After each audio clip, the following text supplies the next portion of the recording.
Well, hello, my YouTube friends and family. So, today's book of the days are Harlequin romances.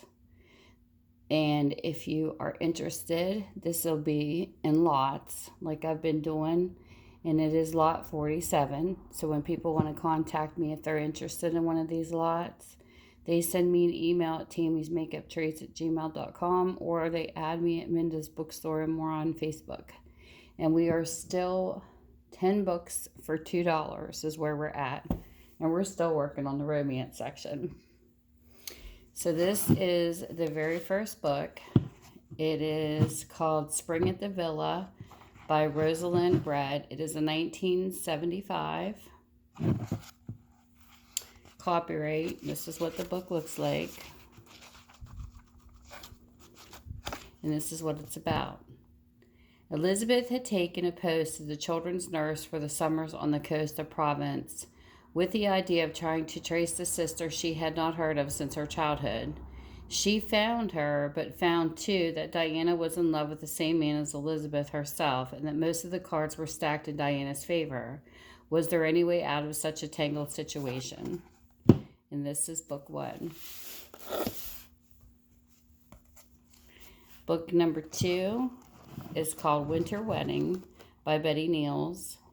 This is Harlequin Romance 2338, and it is a 1979. And I think I skipped this one. This is Harlequin Romance 908, the first one.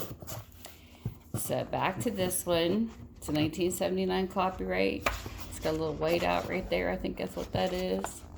And then you flip through the book. It's what it looks like. This is what it's about.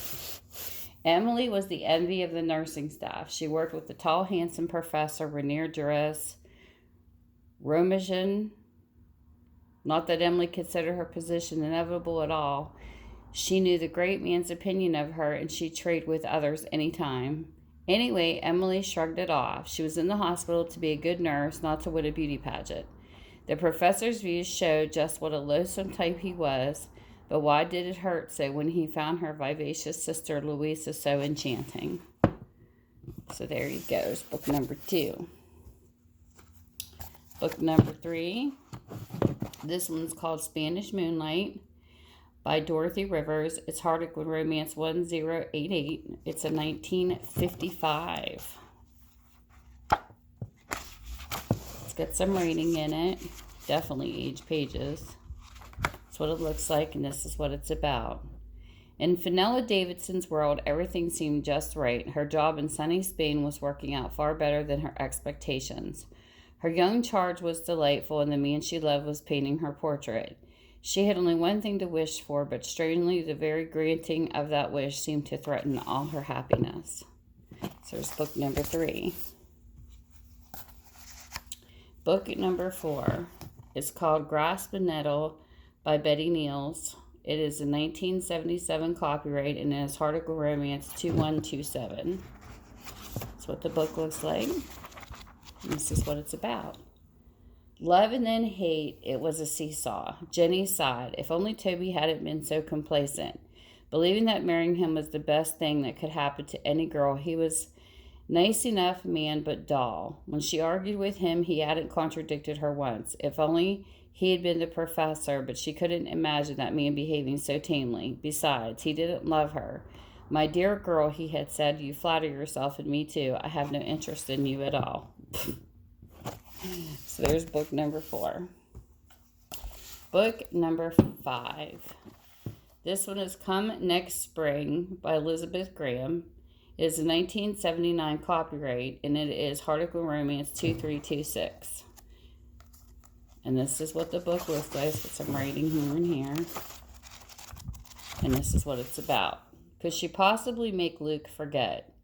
Deborah Seton hadn't expected to find the man of her dreams in the interior of British Columbia, but Luke Watson, a handsome widowed rancher and son of her mother's best friend, presented a challenge.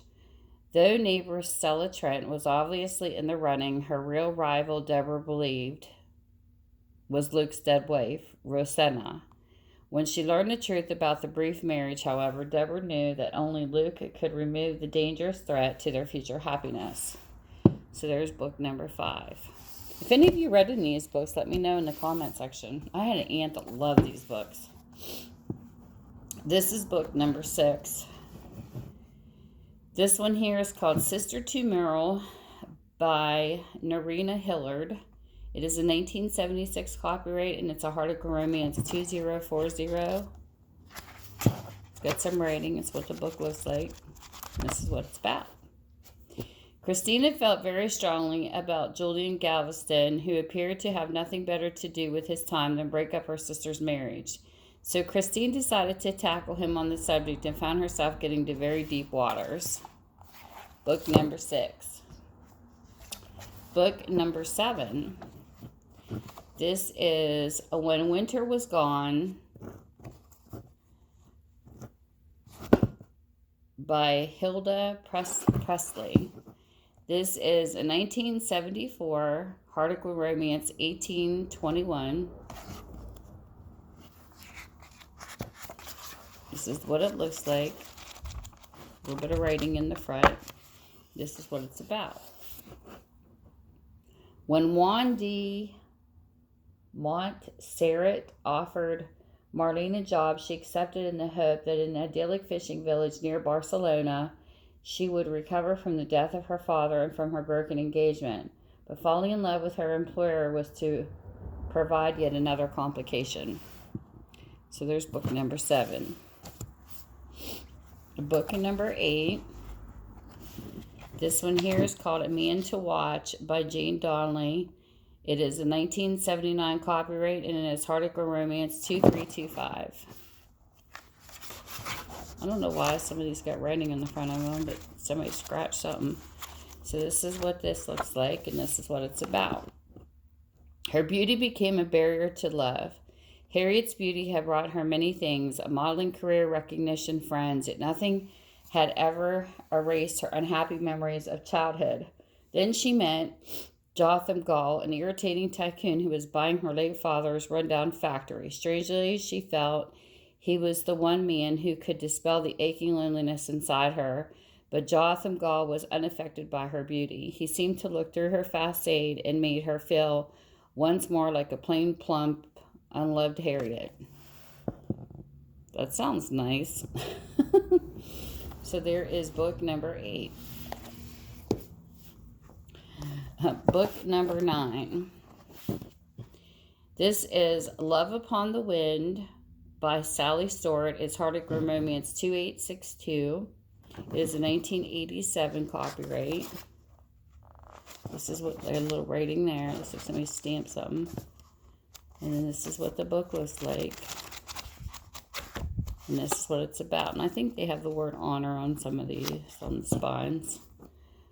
Politics make strange bedfellows. To win a seat in the British Parliament, flamboyant lawyer Nicholas Redfern needed a strong air of respectability, and that meant a wife. So he offered the position to his secretary, Jenny Bartlett. For Jenny, still recovering from her last romantic involvement, the businesslike arrangement seemed ideal. She would have a home, a garden, and a life of her own.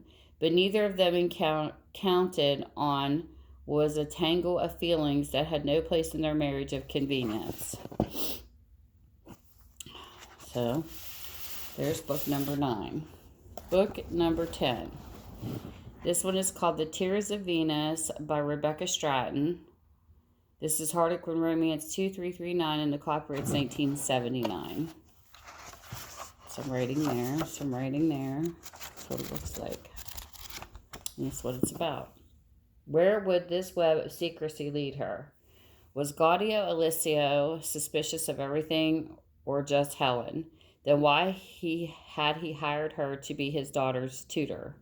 Helen reasoned that his overprotective attitude seemed stemmed from love for Isabella, but surely even the Italy 10-year-old should be in school. And how did the absence of a wife and a mother relate to the ghostly woman who prowled Helen's room? Gaudio said it was a dream, but Helen knew better. Apparitions didn't wear diamond necklaces. So there's number 10.